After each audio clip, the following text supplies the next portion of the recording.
pensar, valga la redundancia, esta presentación, me paré en uno de los objetivos de este congreso y sobre todo en este espacio que dice aportar conocimientos expertos, generar herramientas para avanzar hacia un escenario de igualdad de oportunidades en el acceso. Igualdad de oportunidades en el acceso. Y entonces me hice una pregunta. Contar, como dijo Daniel, con la tecnología, con la PC, con la computadora, ahí en el escritorio.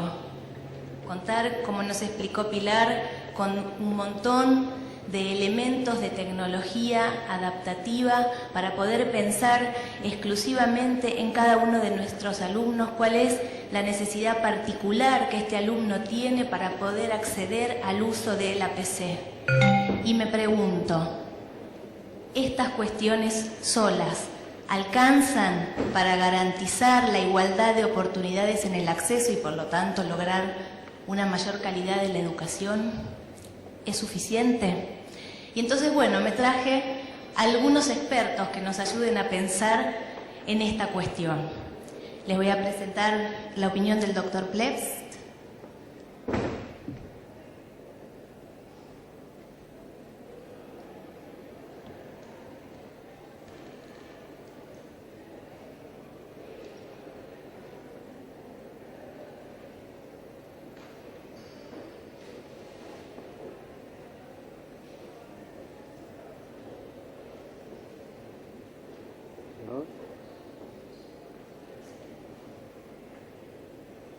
Interesante su opinión, ¿no? Creo que todos compartirán lo que acaba de decirnos y creo que esto empieza a responder la pregunta que les hacía. ¿Alcanza? Y bueno, por si no nos quedó claro, vamos a enriquecer esta ponencia con otro experto más.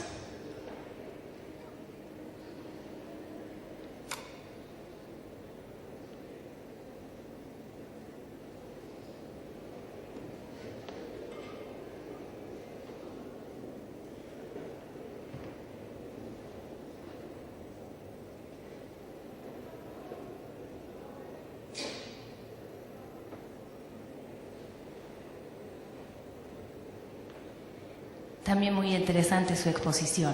Creo que vamos empezando a llegar a la conclusión, ¿no? Entonces les traje algunas notas. Si quieren, preparen lápiz y papel como para poder llevárselas escritas y llevarlas, más que escritas, grabadas en nuestra cabeza cada vez que empecemos a pensar cómo hacer accesibles los contenidos que podemos trabajar en la PC. Preparen el lápiz y tomen nota, por favor. Como verán en la pantalla, cada una de las ideas fuerzas está representada con un color distinto. Obviamente, lo que está en rojo es lo más importante. No dejen de copiarlo, no dejen de tenerlo en cuenta. Obviamente, como verán, las sentencias que están en azul, en un color más suave, en un color más amigable, son las cosas que podemos tener en cuenta, pero que, bueno, no son absolutamente necesarias. ¿Tomaron nota? ¿Quedó claro? Si no quedó claro y como nos dijeron que estábamos muy apurados, les dejo mi dirección de correo. Si recibo el mail, les respondo. Bien, jugamos un poquito, nos aflojamos un poco, como para empezar a entender qué le pasa a la persona con una discapacidad, dotada de la tecnología, dotada de los accesos que necesita, de las herramientas, de la tecnología adaptativa, de los aparatos.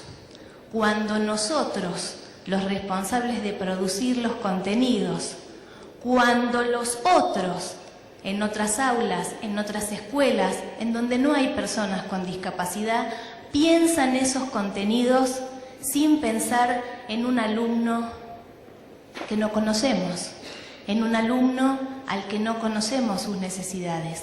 Tenemos que empezar, creo que Daniel hablaba un poco del cambio de la cultura, tenemos que empezar a entender que ese alumno ideal, modelo, que alguna vez alguien nos metió en la cabeza, no existe más. Tenemos que pensar en la diversidad de alumnos que podemos tener enfrente, porque los canales de comunicación tienen que ser accesibles, porque si no la información, para algunas personas, se pierde en el camino. Y no solo la información y no solo lo que queremos comunicar, sino también los recursos de aprendizaje que ponemos en juego.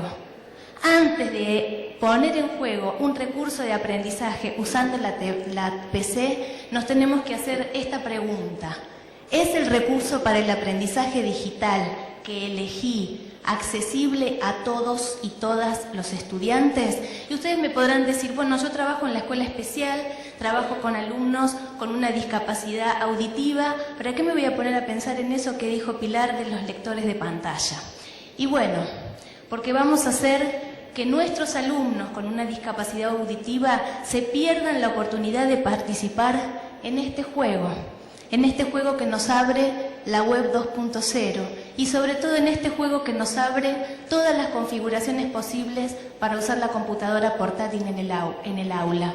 Nos decía Daniel, vamos a trabajar con nuestros alumnos y vamos a trabajar con otros.